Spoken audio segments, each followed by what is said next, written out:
ओम नमः शिवाय। हर हर महादेव।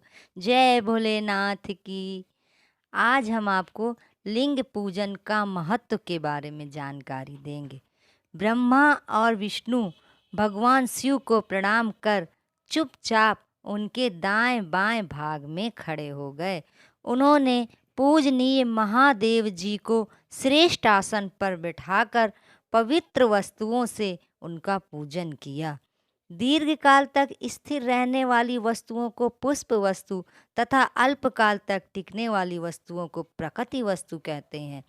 हार, नूपुर, कियूर, किरीट, मणिमय कुंडल, यज्ञोपवीत, उत्तरीय वस्त्र, पुष्पमाला, रेशमी वस्त्र, हार, मुद्रिका, पुष्प, तांबुल, कपूर, चंदन एवं अगरू का अनुलेप, धूप, दीप, स्वय छत्र व्यंजन, ध्वजा, चंबर तथा अनेक दिव्य उपहारों द्वारा जिनका वैभव वाणी और मन की पहुँच से पैरव था, जो केवल परमात्मा के योग्य थे, उनसे ब्रह्मा और विष्णु ने अपने स्वामी महेश्वर जी का पूजन किया।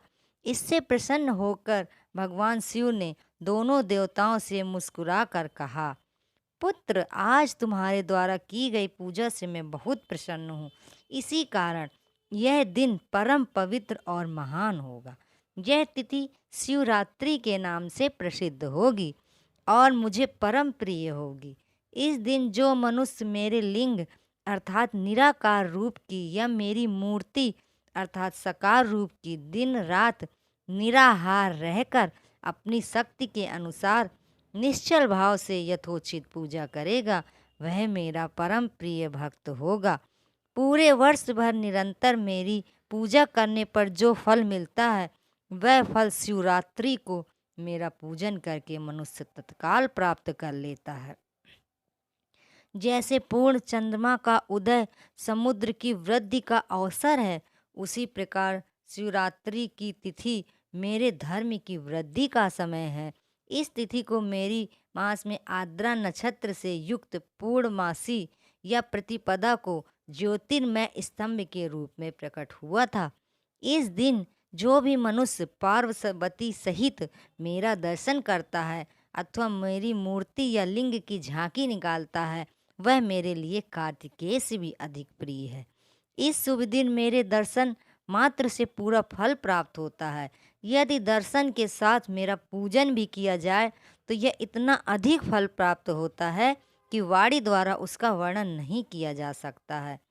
लिंग रूप में प्रकट होकर मैं बहुत बड़ा हो गया था, अतः लिंग के कारण वह भूतल लिंग स्थान के नाम से प्रसिद्ध हुआ।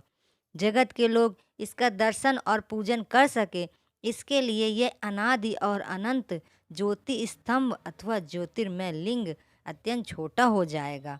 यह लिंग सब प्रकार के भोग सुलभ कराने वाला तथा भोग और मोक्ष का एकमात्र साधन है।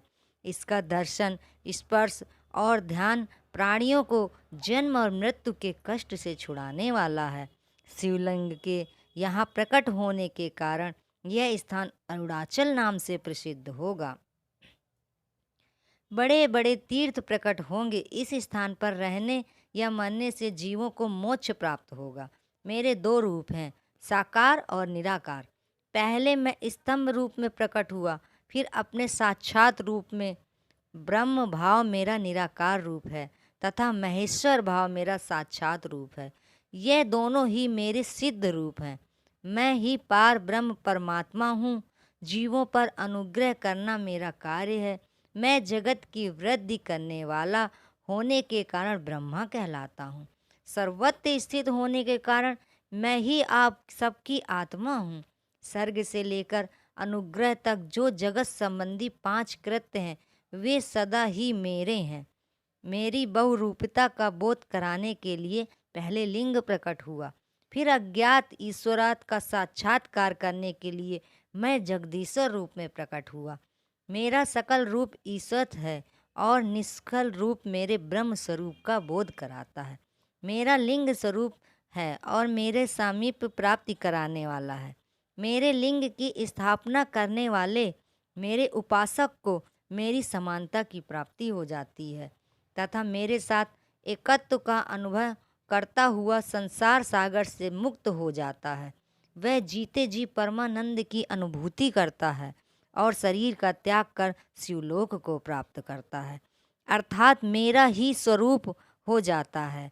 मूर्ति की स्थापना लिंग की अपेक्षा गौण है। यह उन भक्तों के लिए है जो शिव भक्त के अनुशीलन में सक्षम नहीं है। ब्रह्मा और विष्णु ने पूछा, प्रभु, सृष्टि आदि 5 कृत्यों के क्या लक्षण हैं? यह हम दोनों को बताइए। भगवान शिव बोले, मेरे कर्तव्य को समझना अत्यंत कठिन है, तथापि मैं कृपा पूर्वक तुम्हें बता रहा हूँ। सृष्टि, पालन, संहार, तिरोभाव और अनुग्रह मेरे जगत संबंधी 5 कार्य हैं जो नित्य सिद्ध हैं। संसार की रचना का आरंभ सृष्टि कहलाता है। मुझसे पालित होकर सृष्टि का सुस्थिर रहना उसका पालन करना है। उसका विनाश ही संहार है। प्राणों के उत्क्रमण को तिरोभाव कहते हैं। इन सबसे छुटकारा मिल जाता है। मेरा अनुग्रह अर्थात मोक्ष है। ये मेरे 5 कार्य हैं। सृष्टि आदि 4 कृत्य संसार का विस्तार करने वाले हैं। 5वां कृत्य मोक्ष का है। मेरे भक्तजन इन 5 कार्यों को 5 भूतों में देखते हैं। सृष्टि धरती पर, स्थिति जल में, संहार अग्नि में, तिरोभाव वायु में और अनुग्रह आकाश में स्थित है। पृथ्वी की सबकी सृष्टि होती है। जल से वृद्धि होती है। आग सबको जला देती है। वायु एक स्थान से दूसरे स्थान पर ले जाती है और आकाश सबको अनुग्रहित करता है।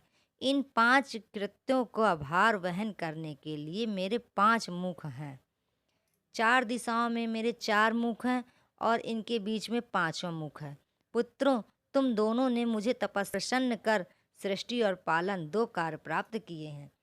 इसी प्रकार मेरी विभूत स्वरूप रुद्र और महेश्वर ने संहार और तिरोभाव कार्य मुझसे प्राप्त किए हैं, परंतु मोक्ष मैं स्वयं प्रदान करता हूँ।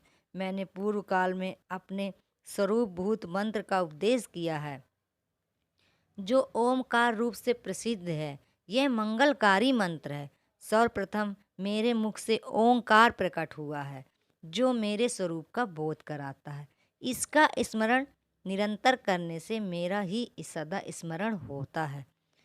मेरे उत्तरवर्ती मुख के आकार से, पश्चिम मुख से आकार से, दक्षिण मुख का आकार, पूर्ववर्ती मुख के बिंदु का तथा मध्यवर्ती मुख से नाद का प्रकटीकरण हुआ है। इस प्रकार इन 5 अवयवों से ओंकार का विस्तार हुआ है। इन 5 अवयवों के एक होने पर प्रणव ओम नामक अक्षर उत्पन्न हुआ है।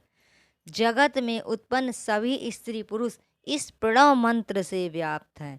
यह मंत्र शिव शक्ति दोनों का बोधक है। इसी से पंचाक्षर मंत्र ओम नमः शिवाय की उत्पत्ति हुई है। यह मेरे साकार रूप का बोधक है। इस पंचाक्षर मंत्र से मात्र का वर्ण प्रकट करते हुए जो 5 भेद वाले हैं, इसी से शिरो मंत्र है। सहित त्रिपदा गायत्री मंत्र प्रकट हुआ। इस गायत्री से संपूर्ण वेद प्रकट हुए और उन वेदों से करोड़ों मंत्र निकले। उन मंत्रों से विभिन्न कार्यों की सिद्धि होती है। इस 5 अक्षर प्रणव मंत्र से भी सभी मनोरथ पूर्ण होते हैं। इस मंत्र से भोग और मोक्ष दोनों प्राप्त होते हैं।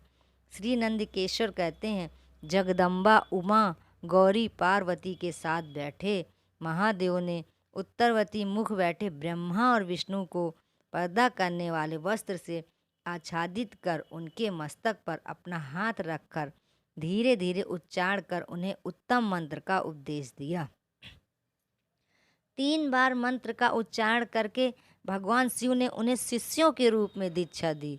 गुरु दक्षिणा के रूप में दोनों ने अपने आप को समर्पित करते हुए दोनों हाथ जोड़कर उनके समीप खड़े हो गए। जगत गुरु भगवान शिव की इस प्रकार स्तुति करेंगे। ब्रह्मा विष्णु बोले, प्रभु, आपके साकार और निराकार 2 रूप हैं। आप तेज से प्रकाशित हैं। आप सबके स्वामी हैं। आप सर्वात्मा को नमस्कार है। आप प्रणव मंत्र के बताने वाले हैं। आप ही प्रणव लिंग वाले हैं। सृष्टि, पालन, संहार, तिरोभाव और अनुग्रह आदि आपके ही कार्य हैं।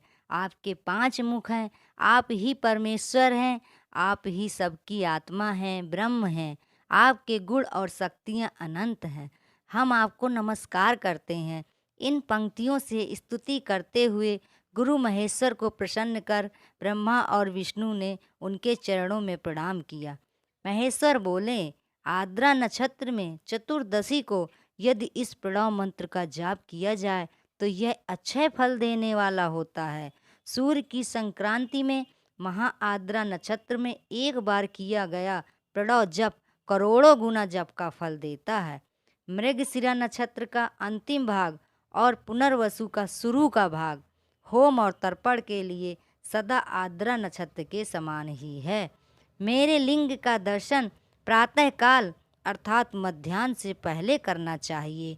मेरे दर्शन पूजन के लिए चतुर्दशी की तिथि उत्तम है।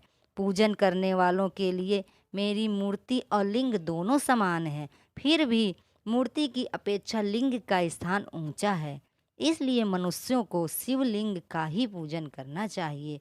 लिंग का ओम मंत्र से और मूर्ति का पंचाक्षर मंत्र से पूजन करना चाहिए।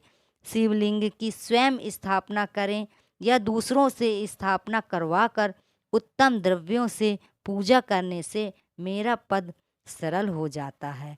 इस प्रकार दोनों शिष्यों को उपदेश देकर भगवान शिव अंतर ध्यान हो गए। जय भोलेनाथ की। ओम नमः शिवाय, ओम नमः शिवाय।